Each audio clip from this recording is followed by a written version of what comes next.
नमस्कार, रुचकर मेजवानीमध्ये तुम्हा सगळ्यांचं स्वागत आहे. आजकाल फ्राईजचा ट्रेंड चालू आहे आणि कॉर्न पण मार्केटात आपल्याला एनी टाईम नेहमी मिळत असतात. तर म्हटलं आज तुम्हाला मी 2 रेसिपी दाखवणार आहे.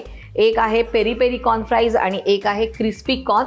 तर आता वेळ फुकट न घालवता आपण सुरुवात करूया रेसिपीला. ऑलरेडी पाणी उकळत ठेवलेलं आहे आणि पाणी उकळलेलं आहे. आता आपण ह्याच्यामध्ये ह्या ज्या टूथपिकला आपण कॉर्न लावलेले आहेत ते आपण हे उकळायला घालायचे आहेत सगळे. आपण जे कॉर्न फ्राईज करणार आहोत तर ते आपण टूथपिकला लावलेले आहेत. ते कसे करायचे त्यासाठी आपण काय करायचं, आधी एक मका घ्यायचा आणि त्याचे 3 भाग करायचे आहेत आणि त्याही एका तुकड्याला आपण मधून कट करायचं आहे. आणि मग काय करायचे, आपण टूथपिक घ्यायची आहे आणि ही अशी पूर्ण ही जी लाईन आहे ही छोटी आपण ह्याच्यात घेऊया.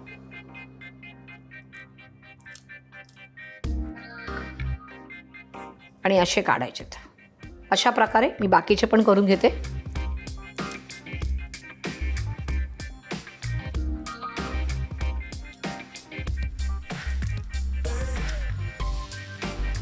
आता हे 10 मिनिटं असेच ठेवायचे आणि आपल्याला उकडून घ्यायचे.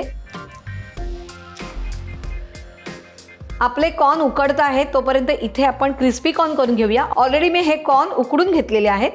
आता त्याच्यामध्ये आपण घालूया कॉर्नफ्लॉवर साधारण 3 टेबलस्पून, त्यानंतर 3 टेबलस्पून तांदळाचं पीठ, 1 टीस्पून रेड चिली पावडर, काळी मिरी पावडर अर्धा चमचा, मीठ चवीप्रमाणे. हे छानपैकी मिक्स करायचं आहे जेणेकरून प्रत्येक कॉर्नला हे लागलं गेलं पाहिजे. मला हे कॉर्न आता फ्राय करून घ्यायचे आहेत, पण आपले फ्राईज जे आहेत ते झालेले आहेत, उकडलेले आहेत. आपण गॅस बंद करूया आणि हे गाळून घ्यायचे आपल्याला. आता आपण हे गाळून घेऊया.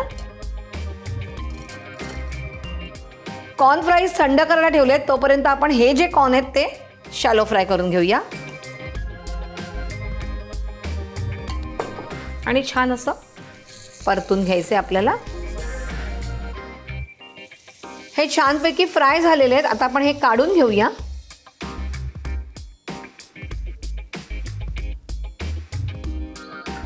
कॉर्न क्रिस्पी झालेले आहेत म्हणजे आपण ते फ्राय करून घेतलेले आहेत आणि त्यात आपण ह्यात घालूया. छान असा वरतून त्याला मसाला लागला गेलेला आहे.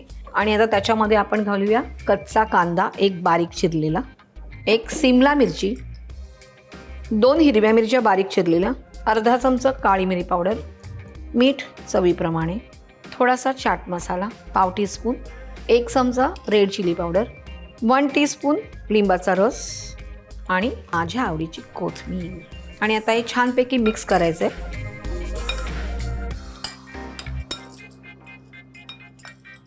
क्रिस्पी कॉर्न तयार आहेत. आता आपण पेरी पेरी कॉर्न फ्राईजकडे वळूया. यासाठी हे उकडलेले आपले फ्राईज आहेत. ह्याच्यामध्ये 1 चमचा घालूया आपण तांदळाचं पीठ आणि 1 टीस्पून घालूया आपण कॉर्नफ्लॉवर आणि थोडंसं मीठ आणि 1च टेबलस्पून पाणी घ्यायचं आहे आणि हे टॉस करायचं आहे.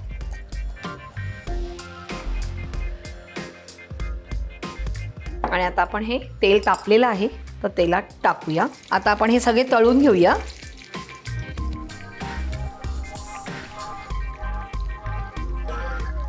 हे छान तळून झालेले आहेत. आता आपण हे काढून घेऊया आणि गॅस बंद करूया. या कॉर्न फ्राईज मस्तपैकी तळून कुरकुरीत झालेले आहेत. आता आपण ह्याच्यावरती पेरी पेरी मसाला स्प्रिंकल करणार आहोत सगळीकडे आणि हाताने तो मिक्स करायचा नंतर आपल्याला. आणि थोडीशी आमचूर पावडर. आणि आता हे आपण असं मिक्स करूया हातानेच म्हणजे तो सगळीकडे लागेल. छान असा सुगंध येतो इकडे. तर आता हे छानपैकी मिक्सही झालेलं आहे. आता मी तुम्हाला ह्याच्यासाठी एक मस्तपैकी डीप दाखवणार आहे. त्यासाठी आपल्याला लागणार आहे 1 टेबलस्पून मिओनीज, 2 टेबलस्पून चीज स्प्रेड आणि ह्यात घालूया आपण 1 टेबलस्पून बटर. आणि आता हे छानपैकी आपल्याला मिक्स करायचं आहे.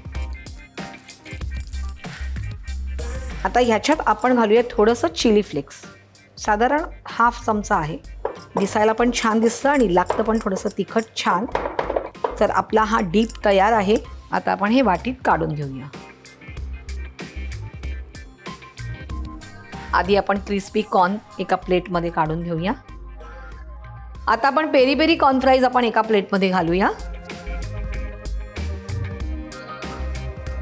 छान अशा 2 कॉर्नच्या रेसिपी तयार आहेत. एक क्रिस्पी कॉर्न आणि एक पेरी पेरी कॉर्न फ्राईज. आणि त्याच्याबरोबर मस्तपैकी मी एक मिओनीज आणि चीज स्प्रेड आणि बटरचा तुम्हाला छान डीप दाखवलेला आहे. तर ह्या तुम्ही बनवायच्यात. कधी मित्रमैत्रिणी जमतात तेव्हा ह्या रेसिपी बनवा, मस्तपैकी आस्वाद घ्या. मला कमेंट्समध्ये कळवा आणि अशा छान छान रेसिपीसाठी पाहत राहायचे रुचकर मेजवानी. आणि रुचकर मेजवानीला लाईक, शेअर, सबस्क्राईब करायला अजिबात विसरायचं नाही.